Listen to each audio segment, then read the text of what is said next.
नमस्कार दोस्तों, आपका स्वागत है मेरे YouTube channel UFS update for stocks. तो आज है 2 जुलाई और ये 2 जुलाई का पहला वीडियो, लेटेस्ट अपडेट वाला वीडियो। अच्छा लगे तो लाइक एंड सब्सक्राइब करना मत भूलिएगा। तो सबसे पहला अपडेट देखिए, रेलवे सेक्टर का एक कंपनी राइट्स की तरफ से है।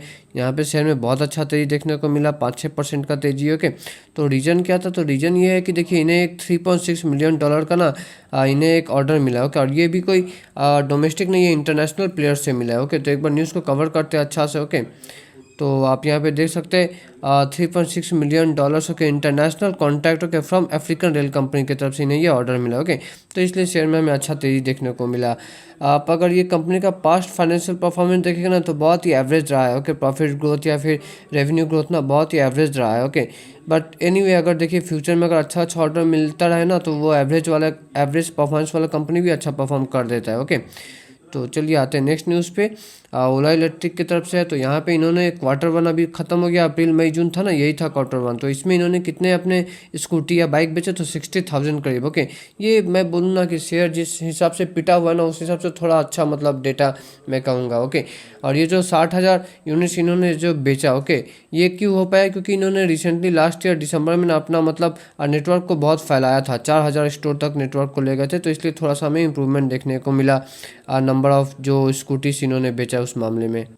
आप अगर कंपनी का कहे तो देखिए कंपनी एक्सपेक्ट कर रही थी कि हम Q1 में 65,000 स्कूटीज बेचेंगे। 65,000 ओके, इलेक्ट्रिक स्कूटी या बाइक जो भी बोलिए। ओके, बट बेच कितना पाए? 60,000, तो थोड़ा सा कम ही रह गया। ओके, और कंपनी का ये भी मानना है कि Q1 में जो इनका जो रेवेन्यू रहेगा वो करीब करीब 800 से 850 करोड़ रहने वाला है। देखिए ये जो Q1 है इसमें तो मैंने आपको बताया कि कंपनी ने करीब 60,000 स्कूटीज बेच दिए। ओके, अब अगर आप बोलिएगा कि Q4 जो पिछले साल का FY25 का Q4 में कितना कंपनी बेची थी, तो करीब करीब 51,000 के करीब उस समय कंपनी ने अपना व्हीकल्स बेचा था। ओके, तो उस हिसाब से तो थोड़ा हमें इंप्रूवमेंट देखने को मिल रहा है। बट लेट्स सी, अगर कंपनी ऑपरेटिंग प्रॉफिट वो सब भी थोड़ा अगर अच्छा करे ना तो कंपनी में हमें मतलब अच्छा तेजी देखने को मिल सकता है। शेयर वैसे बहुत पिट चुका है ऊपर से। ओके, मैनेजमेंट का कुछ मतलब अच्छा करके दिखाना पड़ेगा, तभी जो है एक टर्न अराउंड स्टोरी होगा। चलिए आते हैं नेक्स्ट न्यूज़ पे। तो नेक्स्ट न्यूज़ है कीस्टोन रियल्टर्स की तरफ से। तो इन्हें जो है 3,000 करोड़ का एक प्रोजेक्ट के लिए चुना गया मुंबई में। ओके, मैं ये कंपनी को बताऊँ तो ये देखिए एक स्मॉल कैप कंपनी है। ओके, लास्ट ईयर ओके मतलब FY25 का इनका रेवेन्यू पता है कितना था? करीब 2,000 करोड़ का था। अब उसके सामने में इन्हें 3,000 करोड़ का नया कॉन्ट्रैक्ट मिल गया, तो ये इनके लिए बड़ा ही कॉन्ट्रैक्ट कहा जाएगा। ओके, शेयर में आज जो है करीब करीब 3% के करीब हमें तेज़ी देखने को मिला। ओके, 2.89 मतलब वही 3% करीब तेज़ी देखने को मिला। चलिए आते हैं नेक्स्ट न्यूज़ पे। तो आज का क्या एक्चुअली 2025 का सबसे बड़ा IPO HDB फाइनेंशियल्स। तो लिस्टिंग होते ही इन्हें एक पॉजिटिव टारगेट भी मिल गया। कितना का टारगेट मिला? 900 रुपया का टारगेट मिला। ओके, लिस्टिंग बहुत ही मतलब एवरेज रहा। ओके, कोई ऐसा नहीं जैसे Tata technology, Bajaj housing finance का जैसे था 100% ऐसा तो नहीं, बस 10-12% ही प्रीमियम पे कंपनी लिस्ट हुई। ओके, और ये जो 900 का जो टारगेट है ये दिया किसने? तो इस AMK ग्लोबल्स ने दिया। ओके, तो देखते हैं शेयर आने वाला टाइम में कैसा करती है। वैसे अच्छा ग्रुप को बिलोंग करती है तो कंपनी में कोई प्रॉब्लम नहीं है, याद रखिएगा। ओके, चलिए आते हैं नेक्स्ट न्यूज़ पे।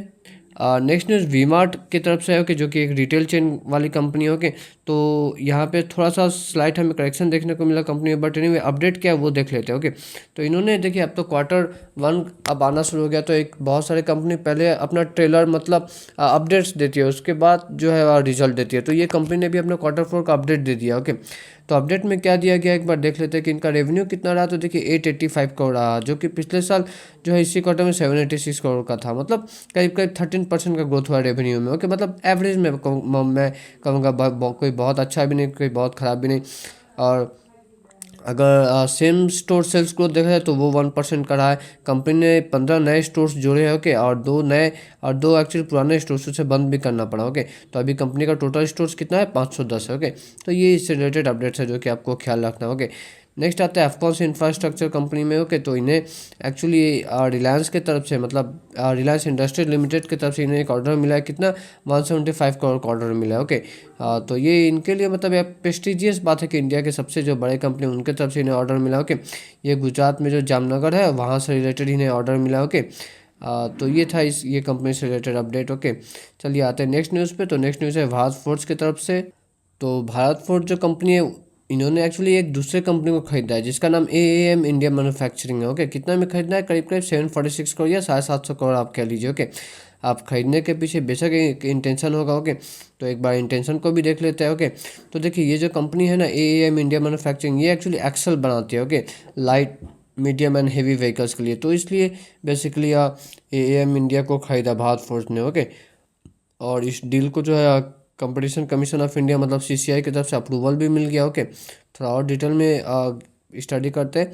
आप देख सकते हैं this acquisition of Bharat Forge aims to enhance component offering. तो बेसिकली गाड़ी में या फिर और भी जो मतलब व्हीकल्स है उसमें जो कंपोनेंट जो होता है वो बेटर बना पाएगी। ओके, भारत फोर्ज इस कंपनी का एक्वायर करने के बाद। आते हैं नेक्स्ट कंपनी पे जो कि है नाइका।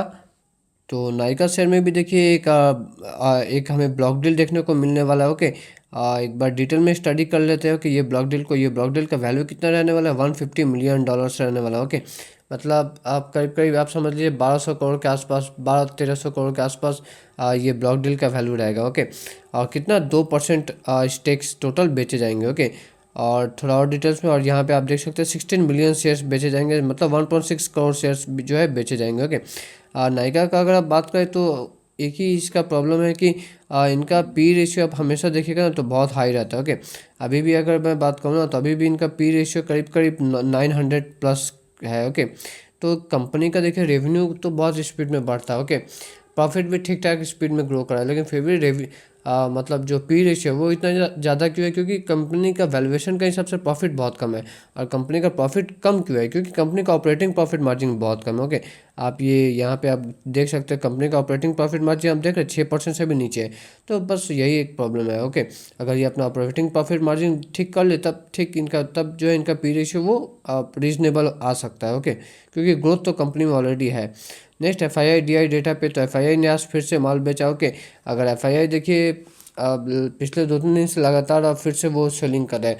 अगर वो लगातार सेलिंग करता रहे ना तो फिर निफ्टी ऑल टाइम हाई पे नहीं जा पाएगा। ओके, ऑल टाइम हाई के आसपास हम आए, लेकिन फिर वहाँ से आस्ते आस्ते हल्का हल्का ऐसा लग रहा है कि मार्केट में कुछ कुछ प्रॉफिट बुकिंग हो रहा है। ओके, तो ये FII के ही बेस हो रहा है। अगर वो नहीं रहेंगे तो हम ऑल टाइम हाई टच करना मुश्किल है। हाँ, ये बात जरूर है कि हम बहुत ज़्यादा गिरेंगे भी नहीं, क्योंकि अभी DIIs भी बहुत स्ट्रांग हो गए इंडिया में। ओके, चलिए आते हैं नेक्स्ट न्यूज़ पे।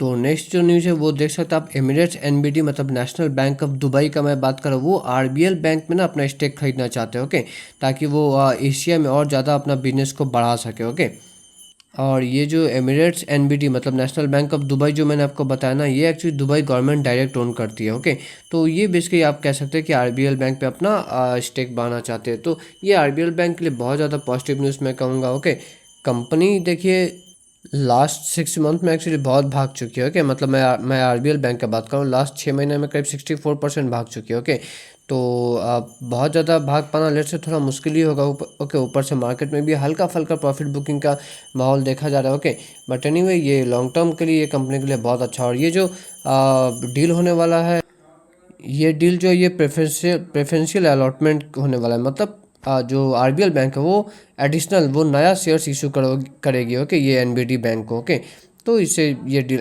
इस तरीके से होने वाला। ओके, तो इस वीडियो में इतना ही दोस्तों। वीडियो अच्छा लगे तो लाइक एंड सब्सक्राइब करना मत भूलिएगा। मिलते हैं नेक्स्ट वीडियो में।